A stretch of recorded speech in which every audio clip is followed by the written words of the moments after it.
Hi friends, అందరికీ welcome back my channel Lakshmi Venky అండి. అందరు ఎలా ఉన్నారు? నేనైతే బాగున్నానండి. ఇది ఏంటని చూస్తున్నారా? దీని పేరు వచ్చేసి ఎగ్ పఫ్ అండి. మేము ట్రై చేసాము ఇంట్లో, చాలా బాగా వచ్చింది. ఇప్పుడు దీని ప్రాసెస్ ఏంటి, ఎలా చేయాలనేది చూస్తాము. ముందుగా అయితే మనకి ఎగ్స్ కావాలి. మైదా తీసుకున్నాము, ఆనియన్స్ తీసుకున్నాము. ఎగ్స్ అయితే ఇలా ఉడకబెట్టేసుకున్నానండి అంతా. తర్వాత ఉల్లిగడ్డలను అయితే ఇలా ఫ్రై చేసుకున్నాను. ఆయిల్ వేసి కొద్ది పచ్చిమిర్చి వేసి ఉల్లిగడ్డలు ఇలా ఫ్రై చేసేసుకున్నానండి. చూడండి, గుడ్లు అయితే ఉడికిపోతున్నాయి. ఉల్లిగడ్డలు ఇలా ఫ్రై చేసుకున్నాము. ఈ ఉల్లిగడ్డలు అంటే మైదా పిండిలో స్టఫింగ్ చేయనికండి. ఉల్లిగడ్డలు ఎగ్ అనేది పెడతాం కదండి, మైదా పిండికి చేసుకొని అంత గోధుమ పిండి లెక్క పిసుక్కున్న తర్వాత దానిని వచ్చేసి చపాతీ పిండి రుద్దినట్టు రుద్దాలని. రుద్దిన తర్వాత ఇలా చేసుకున్నామని. గుడ్లు అయితే ఉడికిపోయాయి. స్టవ్ అయితే ఆఫ్ చేసేసాను. తర్వాత దీంట్లో కొద్దిగా కారం పొడి వేస్తున్నానండి. కారం, ఉప్పు రెండు వేసేసేయాలండి. బాగా మగ్గనిచ్చుకోవాలండి. ఉల్లిగడ్డలు అయితే మూత పెట్టుకొని మగ్గనిచ్చుకుంటే తొందరగా మగ్గుతాయండి.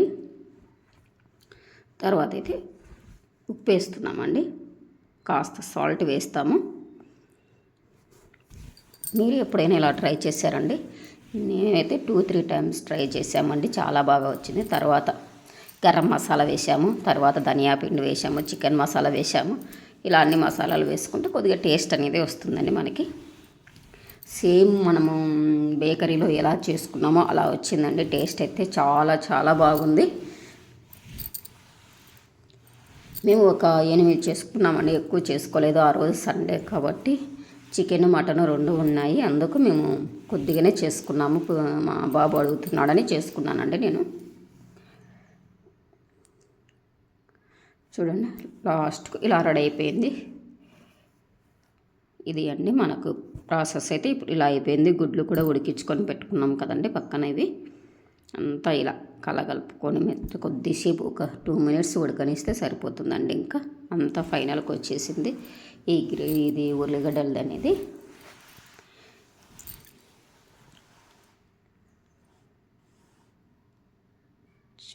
తర్వాత చికెన్ మసాలా వేసేసాము. చూడండి, చికెన్ మసాలా అయితే వేసేసి బాగా మంచిగా స్టఫ్ చేసుకొని చాలా చాలా టేస్ట్ అయితే వచ్చేసిందండి. బేకరీ స్టైల్ అయితే వచ్చేస్తుంది మనకు.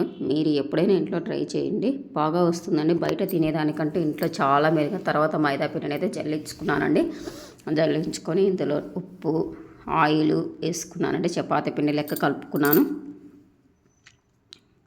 అంత బాగా కలుపుకున్నానండి. దీన్ని గోధుమ పిండితో కూడా చేసుకోవచ్చండి. ఏంటంటే మైదా ప్రిఫర్ చేసామండి మేము. అంత బాగా కలపాలండి. కలిపి చూడండి, చాలా చాలా బాగా కలపాలండి. బాగా మెత్తగా అనేది రావాలి. ఇది పిండి పిసికిన తర్వాత కొద్దిసేపు నానబెట్టుకుంటేనే బాగుంటుందండి. నేనైతే కొద్దిసేపు అయితే నానబెట్టాను, ఒక అరగంట పైన నానబెట్టానండి. తర్వాత అయితే ఎగ్స్కి అయితే మనం పొట్టు తీసేసి పక్కన పెట్టేసుకుంటామండి మనము. ఇప్పుడు చపాతీ పిండి చూడండి, బాగా మ్యాగ్నెట్ అయితే బాగా చేయాలండి. బాగా ఒత్తుతూ పిసుక్కుంటూ చాలా బాగా చేయాలండి. ఇప్పుడు గుడ్లకైతే అన్నీ తీసేస్తామండి. ఇప్పుడు ఎగ్స్ అయితే తీసేసాం కదా, మొత్తం పొట్టు అయితే తీసేసి పక్కన పెట్టుకోవాలండి. దీన్ని మళ్ళీ కట్ చేసుకోవాలండి. స్టఫింగ్ చేసేటప్పుడు ఎగ్స్ని అయితే కట్ చేసుకోవాలి. ఇలా కట్ చేసుకోవాలి. చూడండి, వీడియోలో చూపిస్తున్నట్టు ఇలా కట్ చేసుకోవాలి.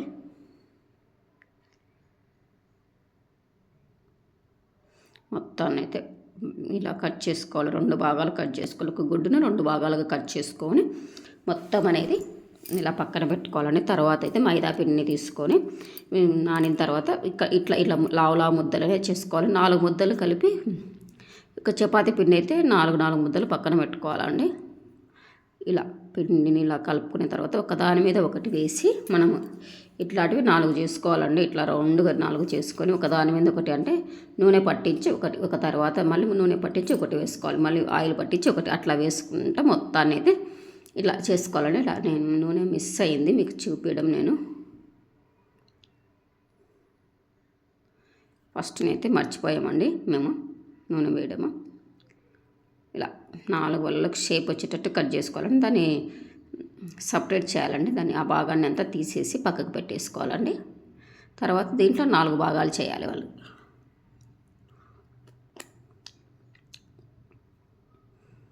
నాలుగు భాగాలు చేసి మళ్ళీ దీన్ని కొద్దిగా అలా ఒత్తుకోవాలండి. మనము రేకులు దిద్దకట్టయితే అలా ఒత్తుకుంటే సరిపోతుంది.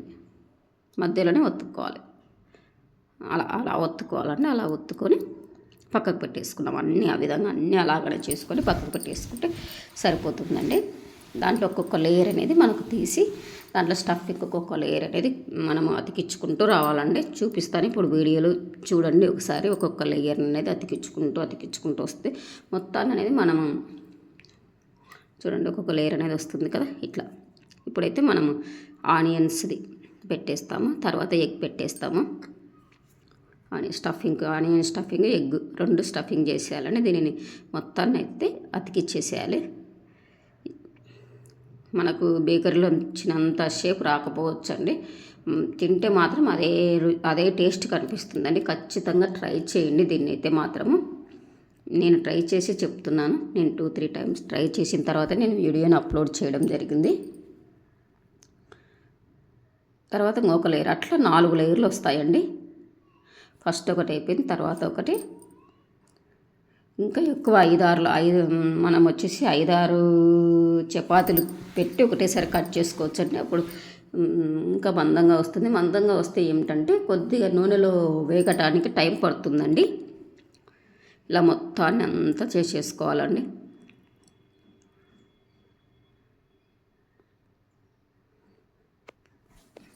కొద్దిగా పతలాగానే చేసుకుంటే బాగుంటుందని నా ఒపీనియన్ అండి.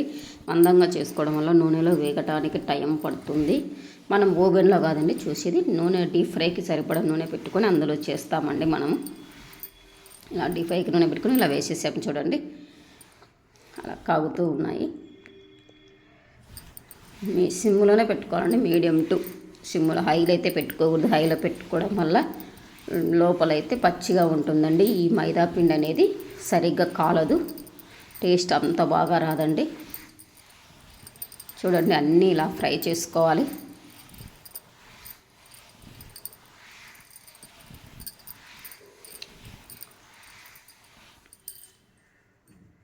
మొత్తం చేసుకుంటూ ఫ్రై చేసుకోవాలి. ఇది మొత్తం అయితే ఇలా చేసామండి. కొద్దిగా మిగిలింటే పిండి మధ్యలో మిగిలింటే చిన్నగా చేశానండి. నేను దాంట్లో పెట్టి వేసాను మా వాళ్ళకి. మా అమ్మ తింటుందండి, సూపర్ అంటుంది మా అమ్మ. మా అమ్మ అండి సూపర్గా ఉన్నాయి అంటుంది.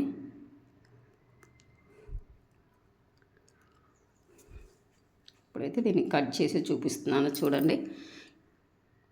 లోపల స్టఫింగ్ ఎగ్ చాలా బాగా ఉడికిందండి. ఉడకడం అయితే బాగా టేస్టీ వచ్చింది. థ్యాంక్ యూ ఫర్ వాచింగ్ అండి. ఇంకా నా ఛానల్ని ఎవరైనా సబ్స్క్రైబ్ చేసుకోకుంటే ప్లీజ్ సబ్స్క్రైబ్ చేసుకోండి.